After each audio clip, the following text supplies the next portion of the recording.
Ya pem so ne akoya nim na yegusu gina corporal punishment ene abeto dwa ese esukufo no obi amfa obi anya hwe na ne maame ne papa nkasa wo ne ba asase so efie ede no de ne maame ye no bepiem wo sukuu dem a kirekie ni a wo adware afifie onso de wo ha oba ono ede ye den na sede na bepo so hima echirema 2017 na Ghana Education Service ebo Ghana fo nyina amane se akwala ko sukuu a ye mfa mfia entwa ne to ye ntwa na chimpre bio da bi se yenyai ene yenyai yentwam tintontan ene yetwam na yetwam fi sada na beto se mre ne yenya asomdwe e wo man Ghana mu ha da bi ada wonya kwaka esi human right for no masori agina ekokot kura nso a yesi owei oyedjuvina ni mfie ni yesen ne yakohwa ne yabo owe 15 years we are 16 years we are 17 years na say obi kan o say ya foolish case enonom ye de kokwasa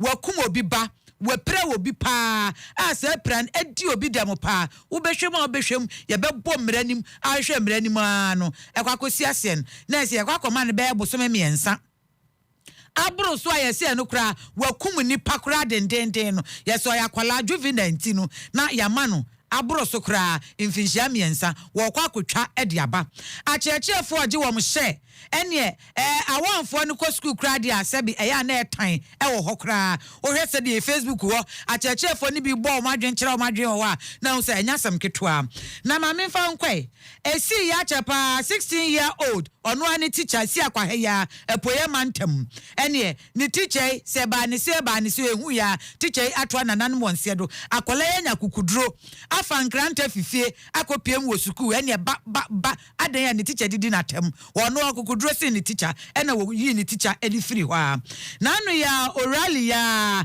asem kregusu wo quarter yegusu twa atoni January futuo beto sesemre enko babia mo be kai se ka so Coca-Cola enkwala mienu na ba akukọ suku etimitna ase plot be na wotwe ade aye kwakwaji sikaduro ekofa wo mu nua ketwa Ismail Mensa Abdallah ene kwaji sebi sikaduro na are hosem pa sara nso na chemota abrantie bi se ne nyonko baba besra ne wofie yedi nkomo anokofa ne papatuo efi dem bai ebufu aba watutuo ten eno no asem ne kopie mu wa court yenkomra bosome insia ne yede ato se ya kansem niwe yantimi ankan wi ena baamu wa no ye gyae no ebasi anayare hosem pa na no ne ye bisa se emra ne fa no ehefa ene yetiti ye juvenile act no yenya amendment kakra wom yensese ni kakra na enamafo aba yeso mo yenkwala sukuufo a yemma omoma wo school yentia ne dendenden wo school yetitiru ema abo no na ni emra no enka anfa asotwe bi enfa ema omo yenkwe na yeni emra nimu ni enkonkodi enkomo yekọ na ansakra ne ebekọ akohwe se de emra ne kanu yenkọ ne yeni security analyst wono asen executive director at the African Center for Security and Counter-Terrorism ano Ora Emmanuel Kutin enkonkodi nkomo brapa ni mamemo adwo emu akwaba Pacho mejo so me chat for you na nyumre. Etie for jo so pa fie me no nka sentima me mo afinhia pa. Afin cover 2 years. Mami misaw corporal punishment ene mimi ko school me kai se yabo me pa me late na me kasa pa nso enti etimi tro talkative ni atro DP na se DP ni sha no de na se o de na double punishment ye bele me teacher protect teacher kuntu fire wo de wachi tuo se ya na wa o venim so ahu na wa bo na akokọ ho ene ye se ye mu nkwala since 2017 ebeto se semre aboa yen beru se semre. Well, say areas there, obia nemre time and seasons. Say areas assessor, and say me feel say abwa except that currently na I has a problem kakra because of your societal values. When you say kanino, ukono o auntie na o uncle who so ye be bonia. Obetwaso sisi a wonnim no kotachi obi ba wanya asem in the name of modernity, in the name of globalization, and the sociologists back say your culture no me say we are running away from our culture kakra. Culture is a sense of identity. And you lose your culture, strangers. That is why now we are having these all social ills. We are trying to adjust. To see our middle line, and it is very important, say, the foundation of the family, in the African context, and you say, eroded that context. Can you know, so uncle name, auntie, the extended family system, and you know, mudia we, and you know, namo, ya papa mo, edia, I share ye be all BBI was Siciano, Obeho, Ananso, Kowaria, and no. It's not me, my wife, and children. You don't care about your aunties. You don't care about your uncles. If people cry, omo mami no papa mo, omo show mo. So it's a societal problem that had to do with our culture and the opinion. Sociologist Becca.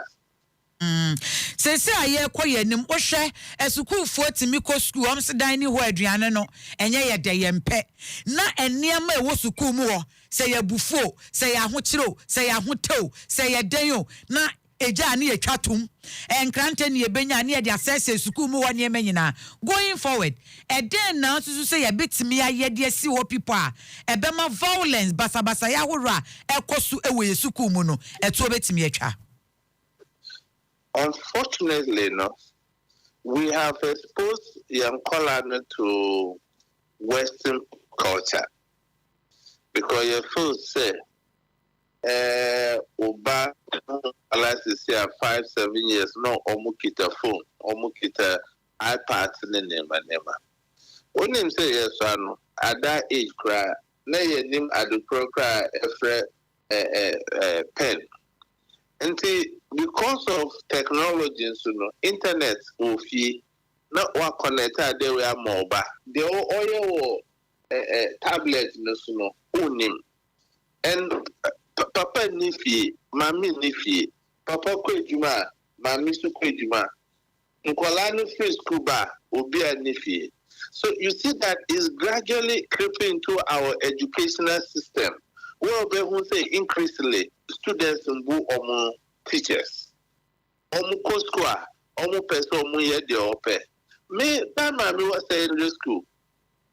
Who class? No, teacher or what? What to me, Raho? What to me? But see, what do we see? Even Unkwala the first, the school, here. Teacher to me, touch will be back, say, and your Uba. So we are losing our sense of direction. Until we can look at, we can evaluate our family value systems. Before say we have a long way to go. So can I say I will be the two school. Ain't be that. But as some who can, say and can, the educational system no form kakra. Before say the SS system no amboye. And only say running time and now no omoye this adjustment no. Let Abia we're just doing experiments. Until experiment over some time, you will say why no. And can say we are reverting to our old educational system. Ube also be call O levels, now actual exams, A levels, ube bano now I am matured kakra. Call your universities crisis here, I done it to say SS. So Ghanaian Sama okay, it's true. Sebi, because of the free senior high school concept, where government have to pay for everybody, the quality of the food, Sebi, you will not even want your child to eat that food. So it also has to do about with government doing the right thing and making sure that regulations or the SA school. Momo. Ebi mo gari no mo be mo manopa. Ewia gari no be mo when you breed the same thing. Now ekobane sa who wants to beba nkwala no mo. And you know that when you are a youth and you are intersecting between adulthood and adolescence, nkwala bone kakra o person un experiment certain things.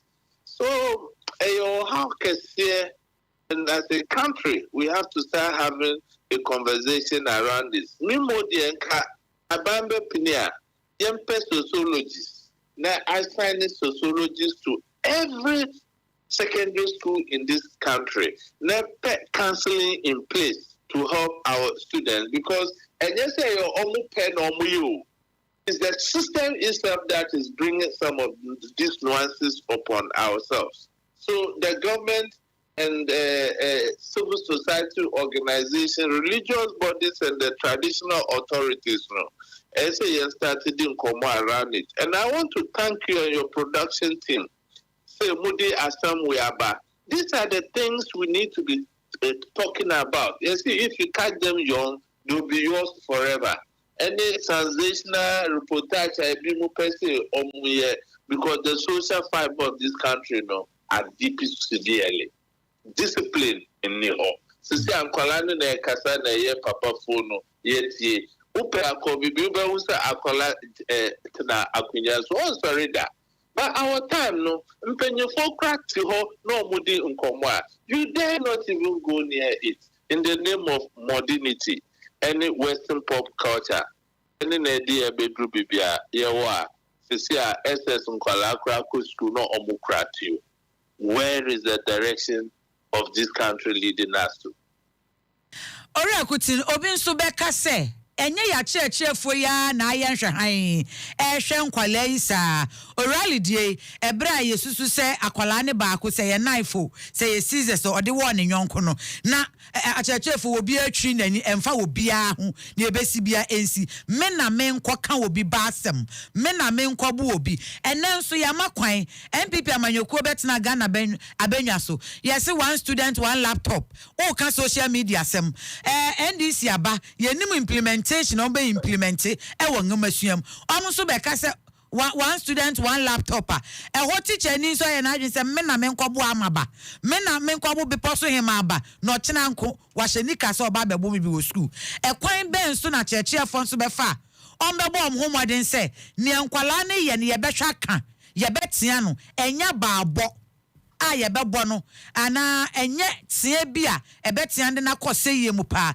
a teacher fon so asodi ben ne da om so ne ekeka koyi. My sister, una wauba, GS asise mrase and tachu oban akwalano. So you have taken the power out of the teacher. And then the teacher no bet my. And your crew hire wahana teacher because omusansin no. The rest will learn from that. So before say we need to do a complete evaluation of our educational system. Now empower the teacher. Yeah, empower teacher now. Only there say member and member sure. Whether you listen or you don't listen, I've marked my register. My mom assignment. One question no back. My mark you down. Whether you pass or not, and we don't run a society like this. Who say ni parankasa the way anyamia boy no. Who never be anything for free. Who value no. What I say. And the students know let mrabbing know to instill some kind of fear in them. So we yes here on bet you what to say her. And far as some papa. So to me they ain't blaming teachers no. They are powerless because yediaba like okay no. And more mutu me say akola di boni pra obeti makano. Until omubeye then omube kako kankwala nase. Let sebi me Emmanuel quoting me see me a disciplinaire. Na makoka obiba say me pese or me reforming no. Na mrachi me. At that point mbeko fie minkwao. Whether benye granedi enye bia fidi minkwala ni mimba. That is another thing. So it has to do with the service regulations. And these are the things GS or Moshe Amanonino the rights they are practicing now no a lot of social safety works. Sebi Ghana you do safety works. Yani social safety work. Yani be. Amanoni uni juma. Omutio sika weekly. Meba. Uye mother no nkwala no unko juma. Omumo benefits. Meba. Social services. Na Ghana Accra no leave cry time I hear no mum and banner so omuko. Mbema no crown paternity leave. And all these things are there. So we are coping blindly. And if we don't take care, globalization and Western pop culture will destroy Africa. And African leaders, say, and you be a bruni dibe mayeno, and you never boyu. Say almost say, Obama betima worry, Obama betima worry, Oba, Miwa. Look at the damaging effect that would have had on our society. Ukoka we almost with your village man, you are no progressive nema. Share healthcare system ewa amanoni. Let's share your healthcare system. Uko may he so rest in peace. My say me papa His Excellency Charlie Pierre aye nyamide some few days ago. Enra enoye nyamide. In some omukikani nyina no grow a ebia doctor bi dia amano medical negligence ye ni systems a ebetuma hwe ne ma we nyina ne de omuye amano ni no ye si ye beye bi ye foundation no ewa he Enkomo we afei na afi ase ba sanse wo hwe se de tie na se ye nya brepa na ye di hu nkomo ma ye ne wase na ye mfa unsi a ye behwe na ya pem so akoye nim na ye ne a lawyer fo so di nkomo hwe se ye Juvenile Justice Act no e na ye nane ani ye nsesam kakra ne ye nhwe sanse ase ya mankwala ni freedom kra dodo e na wo bia ye ne wo pe ma ye ne wase na ye mfa nsi a ebrepem ye besan ba enu abedi sankomo yeda se pa Obani eni di nkomo security analyst wonu anesan executive director at the Africa Center for Security and Counter-Terrorism Ora Emmanuel Kutin wonu ene yaje brani adaje ne di nkomo na ye behwe se yensa beka private legal practitioner wonu ene lead editor at the platform ano lawyer Jonathan Asare na yakobisa ne se samra we ekokota enkwala yansem wo de yakọ juvenile court kohwe enkwala a omo maame no papa asa blaster line wo hopa enyasem ketwa enkwala case yan report o beboso yan report na nka utibia wo yam besho uti nkwala case akwala bi case amenya ye e wo court pa enkwala mienu se omubuafu o madamfo se menu mienu ni yesi ye buafu ye producer na ya dwen ho se ye nkunu yetimi kunu ni akoto body no e de atopum na pona hokoro body ne de aba buenum ye se omo ye nkwala omo ye secondary school for ebi ye JHS for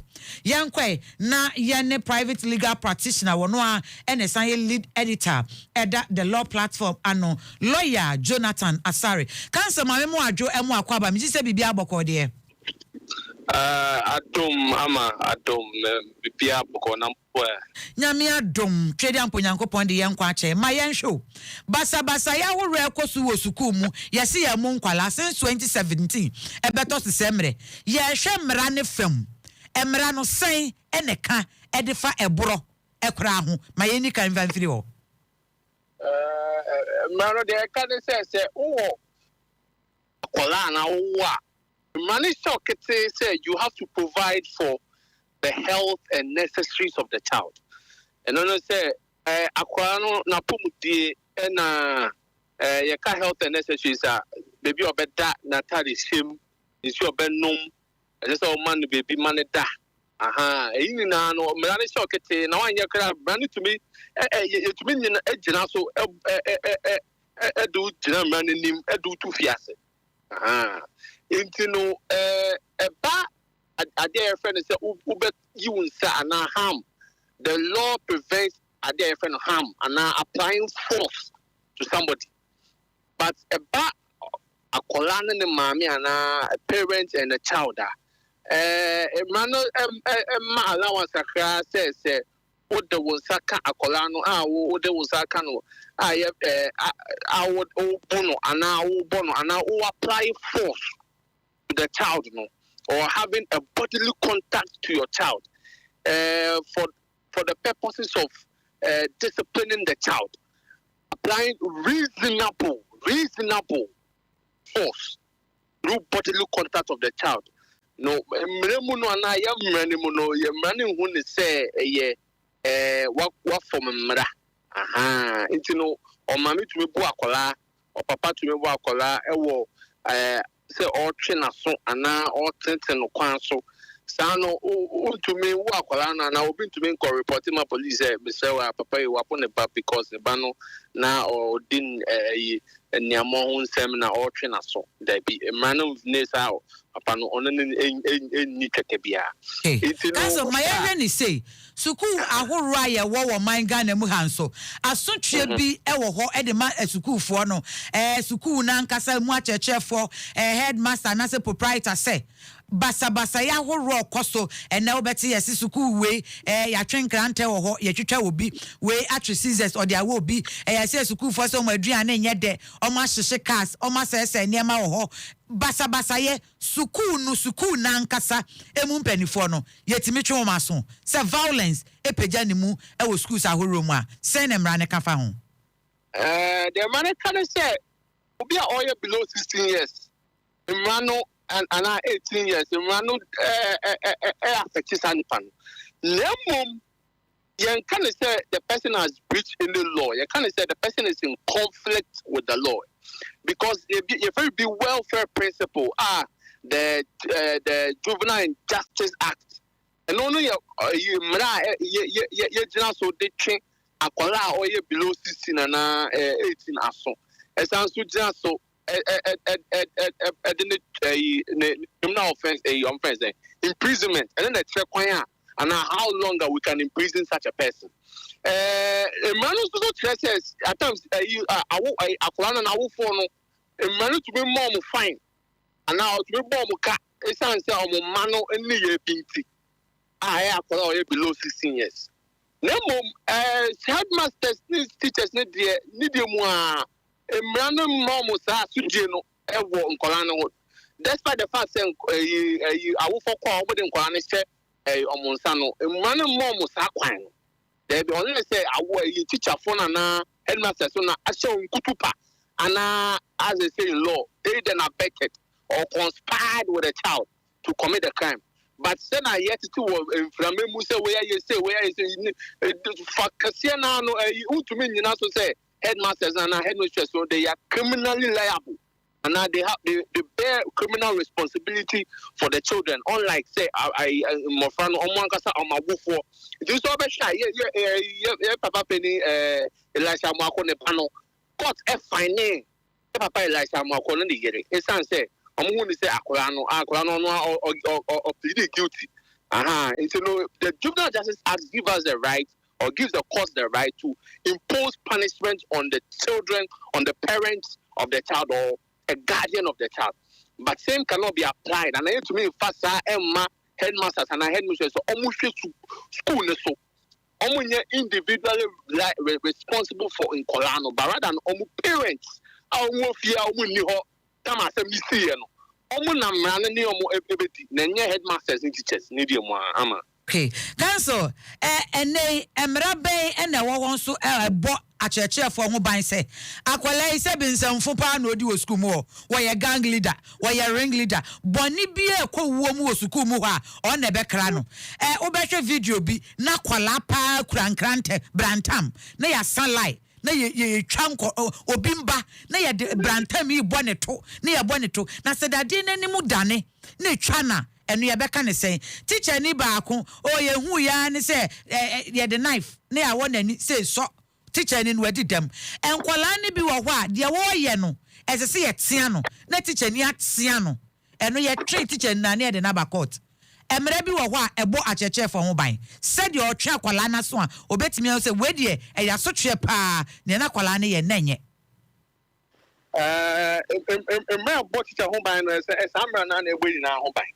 yes, I'm na. No more GS, sister, more pe kwan be so.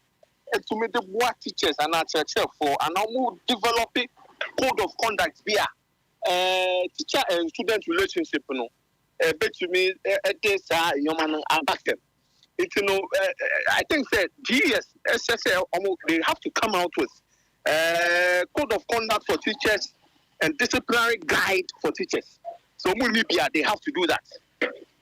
So there are teachers, so because a quite delicate situation, a behavioral, psychological, and sometimes it also deals with all in the framework of the legal framework of Ghana.